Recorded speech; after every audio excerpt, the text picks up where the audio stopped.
Today we're going to talk about propensity analysis, matching groups using some baseline characteristics so that we can make the groups comparable.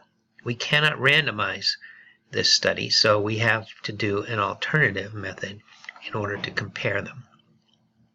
I'm going to be using data collected by a private clinician over a period of 17 years. He helps children control their myopia progression, that is, keep them from becoming more nearsighted. He does this with two types of lenses: spherical lenses that shape the cornea and aspheric lenses that shape the cornea. This is called orthokeratology.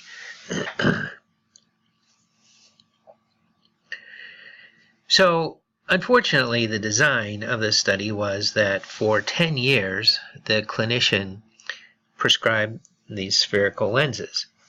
And then he went to a conference and he heard about aspherical lenses and was so impressed that he went home and abruptly changed his practice to only aspheric.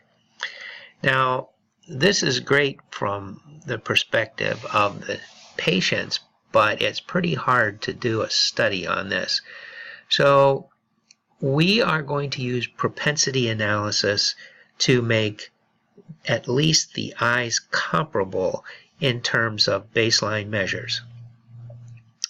It's the idea that Rubin had when he came up with this propensity analysis construct was to make it a substitute for randomization when you can't randomize. I'm not sure that we can make the claim that this is comparable to a randomized controlled trial because the time period was so different. However, we can be assured that the basic eyes are comparable. So the way propensity analysis works is you use the baseline, and we have gender, age, sphere, a bunch of different values. We put them into a logistic regression and we predict which lens type they are, either spherical or aspherical. So you might get a after you've done the logistic regression, it computes the probability of which category they are, which type of lens, and you might get a probability of 0.7 being in the spherical. Now, because this isn't a perfect way of categorizing into one type of lens or the other, you have mismatches. So what we do is we look for an aspheric lens that is near a probability of 0.7 for being spherical. In other words, the aspheric lens is miscategorized. But we match those because now they're equivalent on these various factors. Another thing that we want to do is vision science is cursed and blessed with the fact that we have two eyes. And a lot of people get around, and so you can't just use each eye as a separate subject because there's independence. The left eye tends to be similar to the right eye. So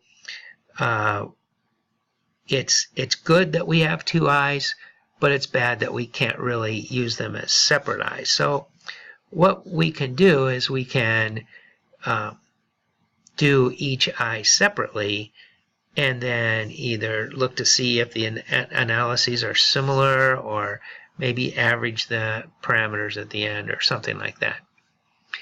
So that's what we're going to do. The other thing is our age ranges were pretty broad, and the median split of those ages was 11.3. So we make two categories.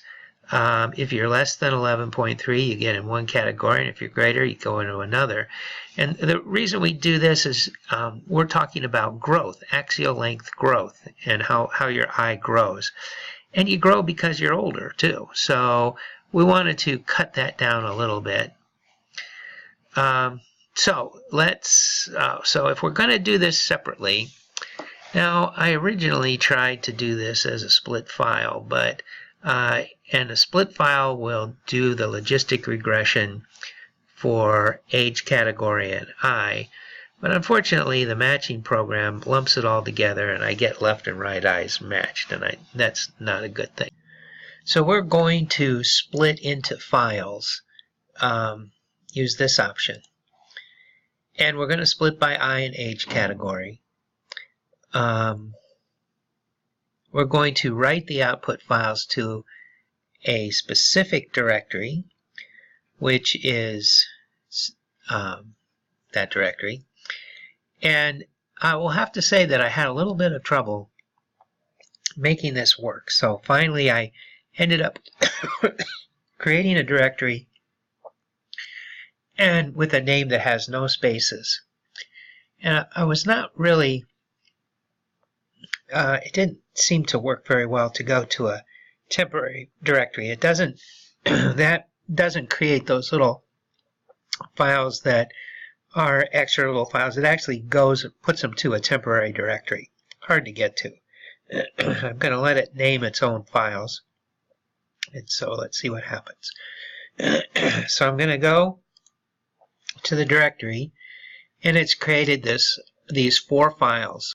So now I need to match within each of the 4 files, match the lens types. So we'll start with left 0, and we'll go to Data, Propensity Score Matching. We're going to match by lens type. Our covariates, our factor is gender, then we have age down through axial length.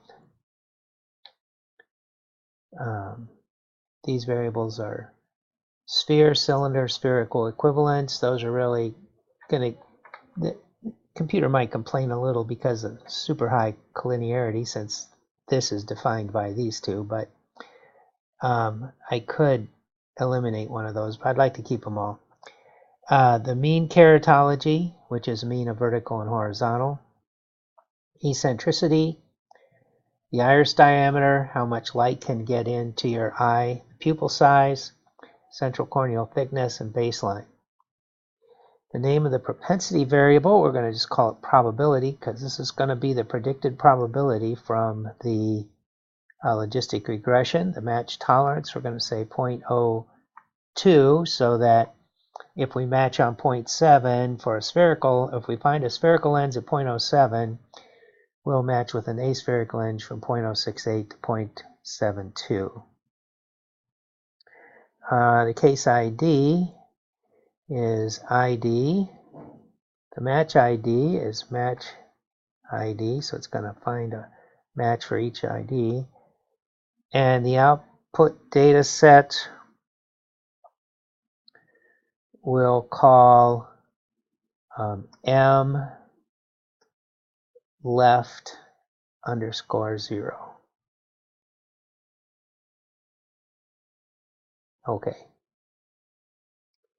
And it just did it. That was pretty quick. All right, let's look at it.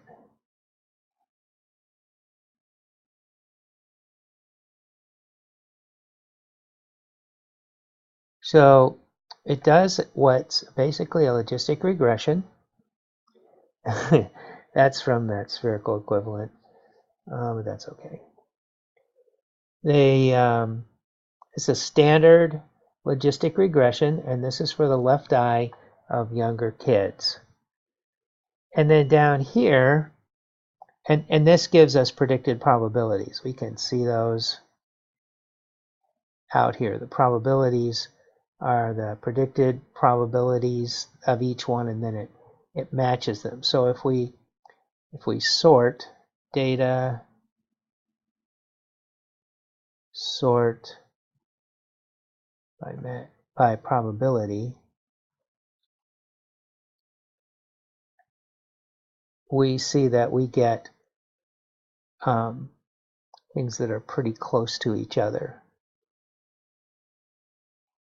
We also get, at some point we're going to want to get rid of all these blanks. In fact, why don't we just go ahead and do that. So we're going to sort by match ID.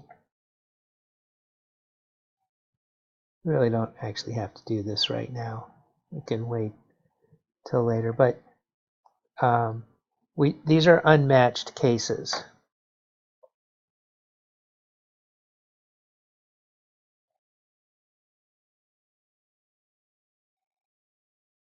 $24. All right. And let me come back here. This is a summary. It says we had unmatched 24 and fuzzy matches were 41. And so that's it. There's our criteria. All right. Now that's the first one. Let's actually come up to our log here. And let's copy this. And let's do a file, new syntax.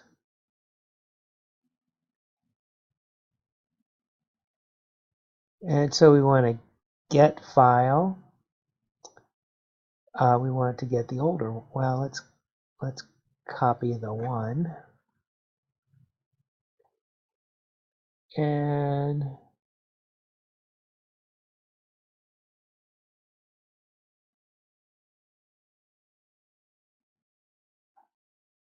get rid of that warning.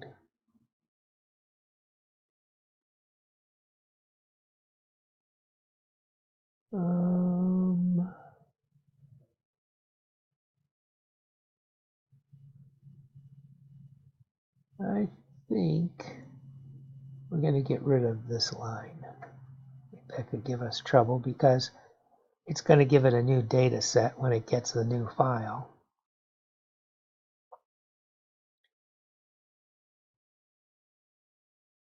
This is the program that is created to run on Python.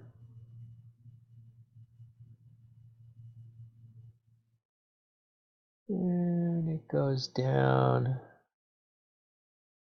Program.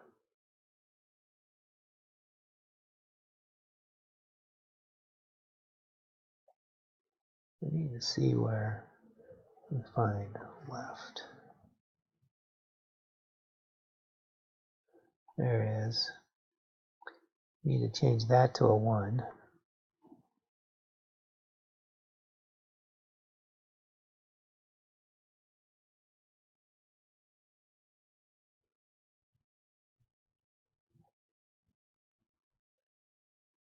And we need to change that to a 1. Goodness.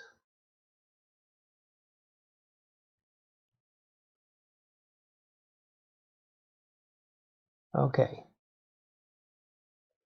Now let's run all. See if we get another one.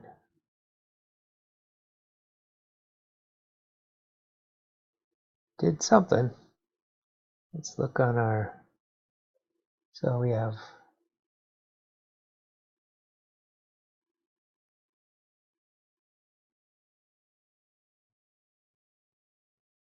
Oh yeah. Here it created M left 1. That's with the matches. And let's make sure the age category is 1, and it is. Okay, good. All right. Let's go back to our syntax. And let's copy.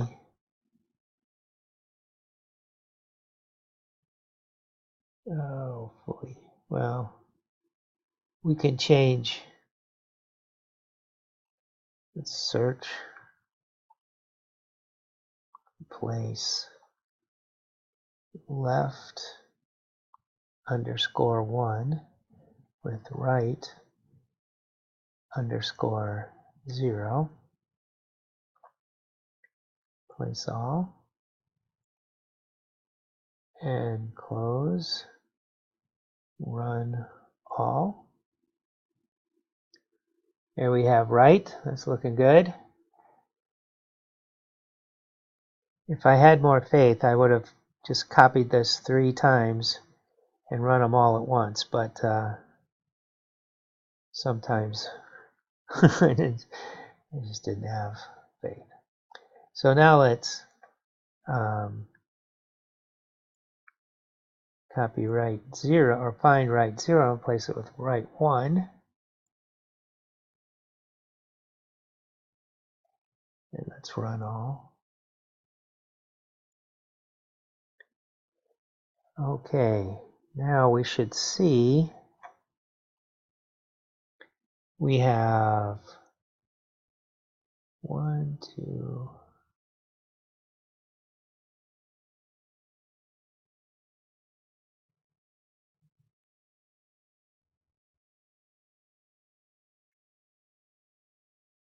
there's M left 1. There's M right 0. There's M right 1.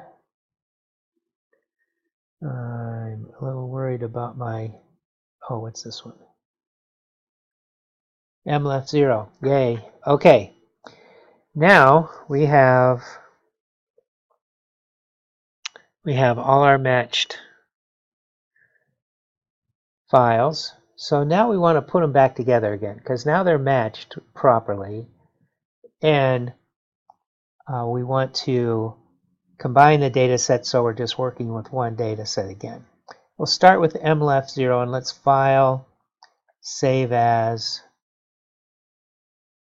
combo, IH, save. And then let's data, merge files, add cases,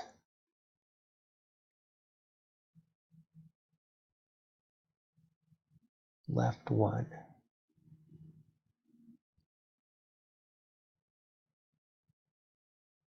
And let's data, merge files, add cases, M right 0. And data, merge files, whoops, data, merge files, add cases, M right 1. Okay. Now let's sort by match ID, data, sort, match ID, and we have 56 additional non-matches.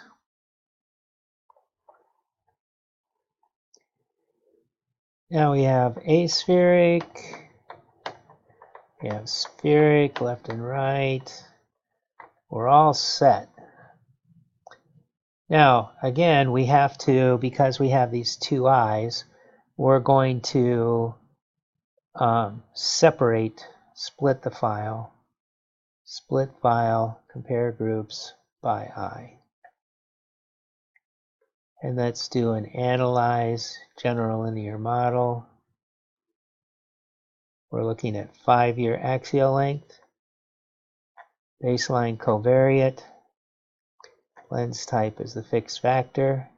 We want to see our means. And I think that'll be it. Let's take a look. And so we find significance. They're pretty close to the same there.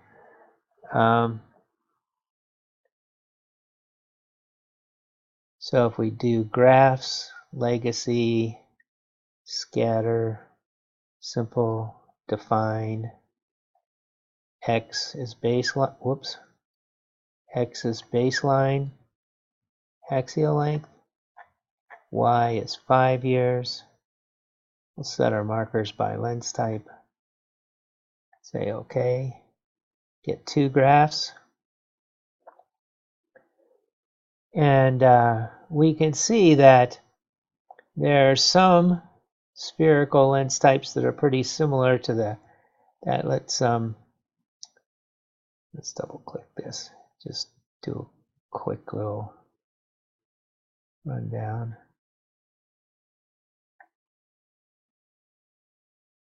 Y equals X gives us a line of identity. And we can see that this is the baseline, this is follow-up. These dots right here just grew a tiny little bit over 5 years, whereas these dots did not control myopia at all. They just grew. Since you can't shrink an eye, I'm not quite sure. These seem to be outliers here, but anyway, that is our left eye. We can do the same thing for the other eye. But so that's our analysis. That's propensity analysis.